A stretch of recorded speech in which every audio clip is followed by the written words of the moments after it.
Part 1. The footage that changed everything. The scientists didn't flinch when they hit play. They were completely silent. Not because of what the camera had captured in the dark swamp of Florida, but because of what it meant for everything they thought they understood about this ecosystem. A Burmese python weighing 22.7 kilograms, 50 pounds, dead, its head completely bitten off. Standing beside it, with a body weighing only about 11 kilograms, 25 pounds of muscle and instinct, was a native Florida bobcat. Half the size of the snake, 10 times as ferocious. For 2 decades, Burmese pythons had reigned as the undisputed apex predator of the Everglades. Untouchable, invisible, swallowing everything in their path. Scientists had run the numbers, written the reports, and quietly accepted an unbearable truth. The ecosystem was collapsing badly. But this footage changed all the calculations. Something had shifted in the swamp. The question now is it enough? Or is it already too late? Part 2. Paradise, then silence. Let's go back to the beginning, because you need to understand what was lost before you can grasp what is now under threat. The Florida Everglades is not just a swamp. It is alive in a way that is almost impossible to describe. A slow-moving river stretching across 1.5 million acres at the southern tip of Florida. A place filled with subtropical heat, tangled mangrove forests, and endless sawgrass prairies. It is home to alligators, wading birds, white-tailed deer, bobcats, river otters, and more reptile species than almost anywhere else in North America. Scientists estimate the ecological value of this ecosystem at more than $31 billion per year, including flood protection, clean water for millions of people, carbon storage, and biodiversity built over thousands of years. It is irreplaceable. Then August 1992 arrived like a scream of horror. Hurricane Andrew made landfall as a catastrophic Category 5 storm with winds up to 165 miles per hour.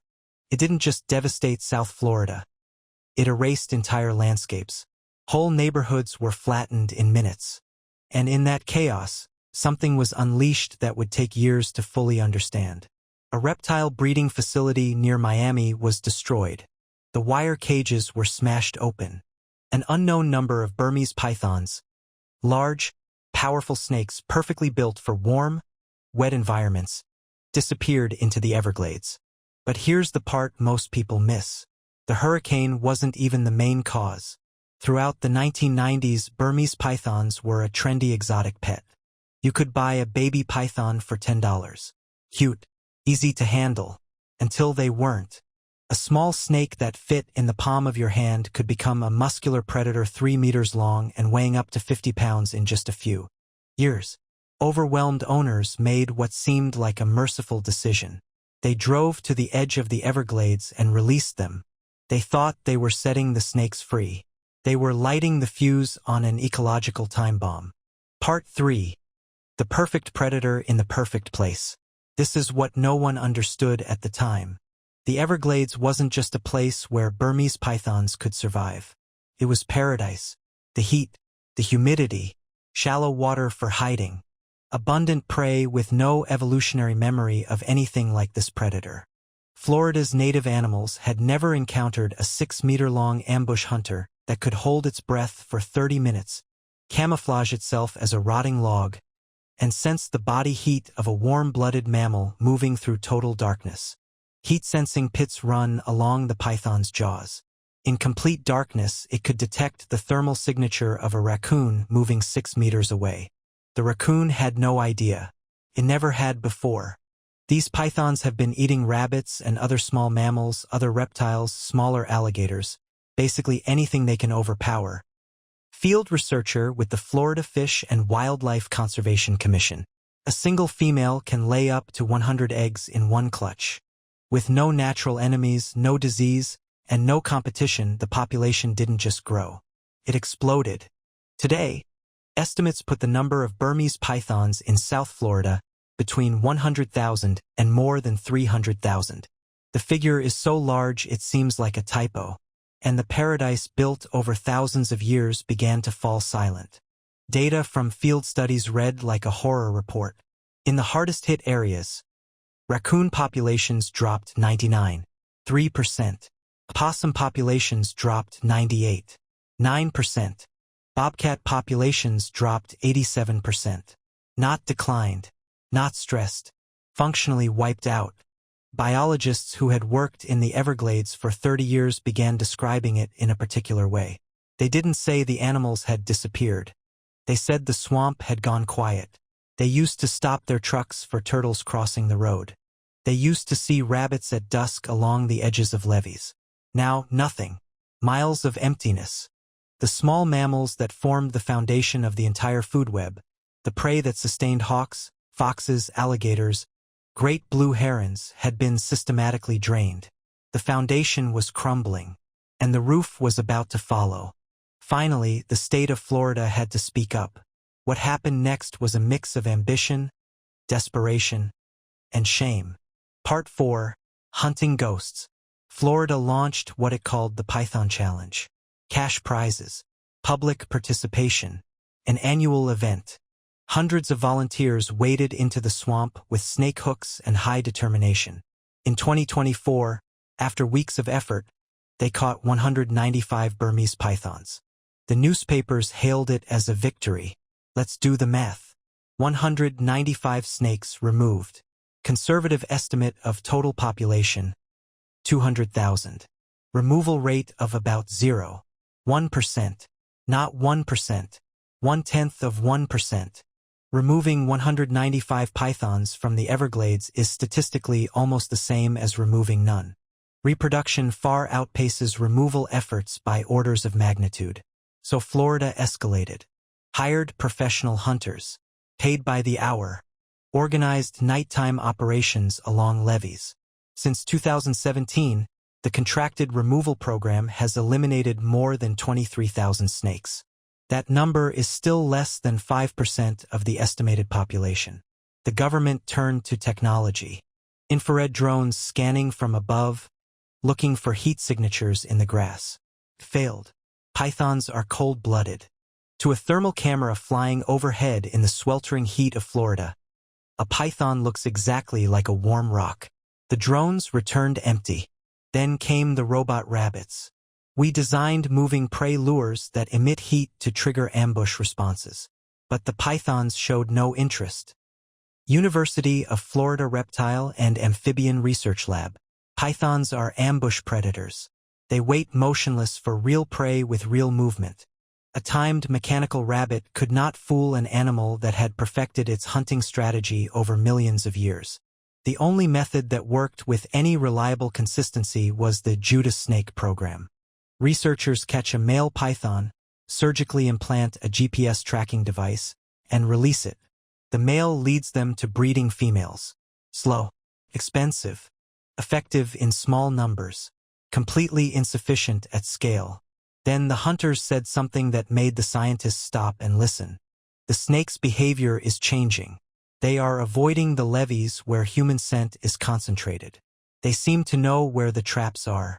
They are retreating deeper into areas that are almost impossible for humans to reach.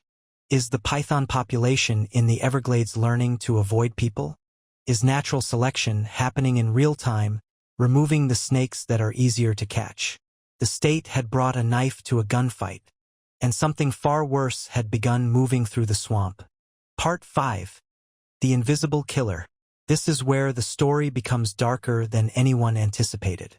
Because while the world was watching the pythons, something microscopic was rewriting the rules from the inside out.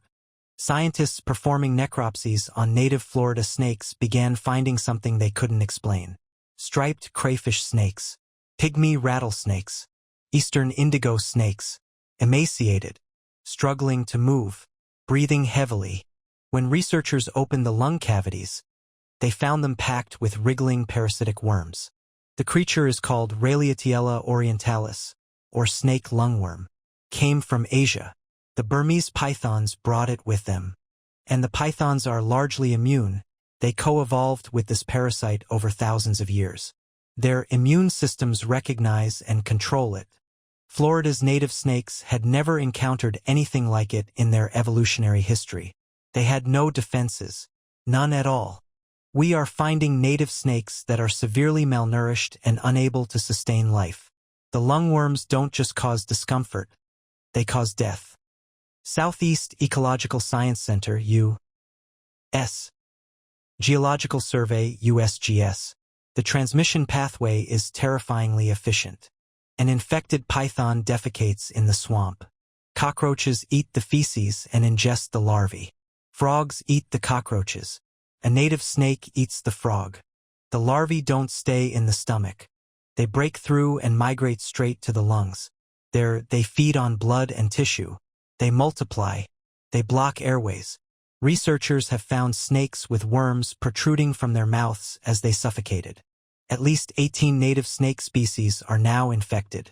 The parasite has been confirmed as far north as Jacksonville, hundreds of miles from the Everglades. And here is the detail that suddenly makes the entire picture horrifically clear. The lungworm no longer needs the pythons. It has established its own transmission cycle among native snakes. That cycle is now self-sustaining. Even if every Burmese python in Florida were removed tomorrow, every single one, the parasite would remain. It would spread. It would kill. It would adapt. The pythons ate the mammals. The worms are destroying the native reptiles. The food web is collapsing from both ends at once. And then the scientists noticed something strange. One species appeared resistant. The Florida cottonmouth, a venomous snake, showed no signs of infection in multiple study groups. No one knows why. Is it the chemistry of their venom? Their blood? Their immune system structure? Could the cottonmouth hold the answer to a plague it doesn't even know exists? No one has that answer yet. Part 6. The King returns. While the search for answers continues, Florida made an announcement that was immediately mocked mercilessly online. The state was releasing more snakes into the wild. The reaction was immediate and brutal. A man in Florida solving a snake problem by releasing more snakes. People compared it to the cane toad disaster in Australia, where humans introduced one species to control a pest and created a far worse catastrophe. It sounded insane. It wasn't. The snake they were releasing was not invasive. It was the eastern indigo snake, the longest native snake in North America, reaching up to 2.7 meters, 9 feet. With glossy blue-black scales that shine in the sun. Not imported. Not an experiment. But the true apex predator of Florida's pine forests, which had been gradually wiped out over decades as urban development destroyed the state. Eastern indigo snakes eat other snakes. That is their specialty. And they do it with a biological advantage that seems almost unfair. Complete immunity to the venom of every pit viper in North America. Rattlesnakes. Cottonmouths, copperheads. The indigo doesn't constrict them or wait for them to weaken. It holds them with powerful jaws and swallows them alive. Literally, it is the lord of the forest floor. But its kingdom had been destroyed. Indigos depend on gopher tortoise burrows for shelter from heat and cold. As Florida was developed, gopher tortoise populations crashed, and the indigos disappeared with them. By 1978, the eastern indigo was nearly extinct in North Florida. Eastern indigo snakes are major natural predators of many animals in the areas they inhabit. They eat anything that moves in front of them, including venomous snakes. They help balance the ecosystem. Coordinator of the Eastern Indigo Snake Recovery Program. For decades, conservation groups had been breeding them in captivity. Quietly, patiently, restoring habitat, waiting. And finally, they began releasing them into protected longleaf pine preserves in North Florida. Everyone held their breath. Then, in late 2023, trail cameras captured something that hadn't been recorded in 50 years. 2 wild-born eastern indigo hatchlings. Not released snakes. Not escapees from captivity. Born in the wild. Native. Alive. The emperor was reproducing in the wild again. The king had returned to his territory, and now he is moving south. Part 7. The home team scores. Deep in the swamp, something else was happening. A python named Loki 22. 7 kilograms, nearly 1. 8 meters long, documented as a top predator, was found dead. Head missing. The tracking device researchers had implanted told them exactly where. A trail camera at the scene revealed the killer. The 25-pound bobcat, a predator half the python's weight, had hunted, ambushed, and killed it. This was the first confirmed record of a native Florida mammal successfully taking down a Burmese python of that size. But it wasn't the last. Reports began coming in from across the ecosystem. Alligators ambushing young pythons along the water's edge. A Florida panther, a critically endangered species with fewer than 200 individuals left, photographed with python remains. Native predators that had spent 2 decades as prey were now scoring points. Are they learning? Wildlife biologists are cautious with that word. But the behavioral data is compelling. Attacks are focused on pythons of specific sizes. It appears the predators are identifying and targeting immature snakes, large enough to be worth the effort, but not yet large enough to fight back effectively. This isn't random. It's tactical. I've worked in this system for 22 years. What I'm seeing now is different. The native fauna is responding to the pythons in ways we didn't anticipate. Wildlife biologist at Big Cypress National Preserve. This is not a victory. One bobcat cannot erase 20 years of ecological devastation. Python numbers still vastly outnumber all native predators combined. The worms continue spreading north. The silence in the deep interior remains terrifying. But something has changed in the math of this war. For the first time since the invasion began, the swamp is fighting back. Part 8. Collision course. This is the point where all 3 storylines converge into an uncertain ending.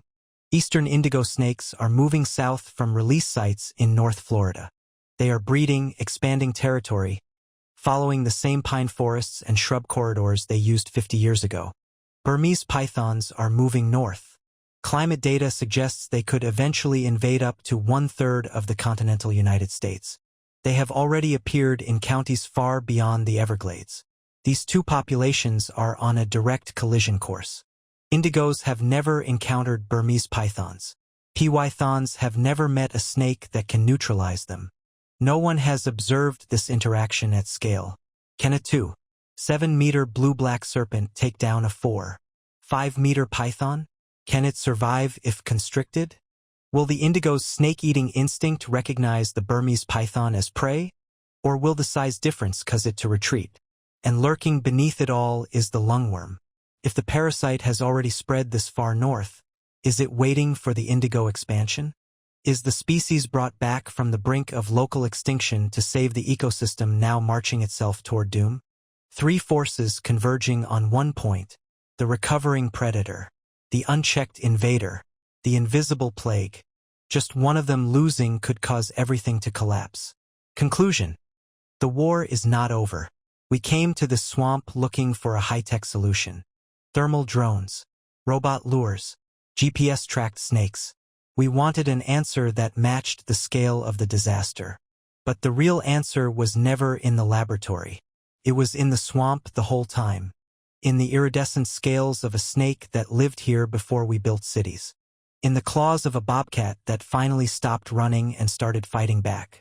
In the slow, patient work of a lungworm that may be the most brutal form of self-regulation the ecosystem has. The Everglades is not dead yet. It is in the most critical phase of its existence. And right now, 3 forces are hurtling toward a point of no return. The king is moving south. The invader is moving north. The disease has spread across both fronts. What will happen when they finally collide? Will the indigo reclaim the forest floor? Will the lungworm sweep through both species and leave the swamp emptier than before?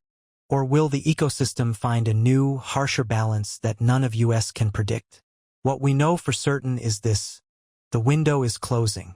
The decisions about what we protect, what we restore, what we introduce, and what we remove are being made right now in real time, with incomplete information and enormous consequences. The Everglades will not get a second chance. Neither will we. So tell me what you think. Can the eastern indigo save Florida? Or will the parasite take everything before the king arrives? Leave your prediction in the comments below. And if you want to follow this story as it continues, because it is still unfolding, hit subscribe. The swamp still has more to say. And the next chapter begins here.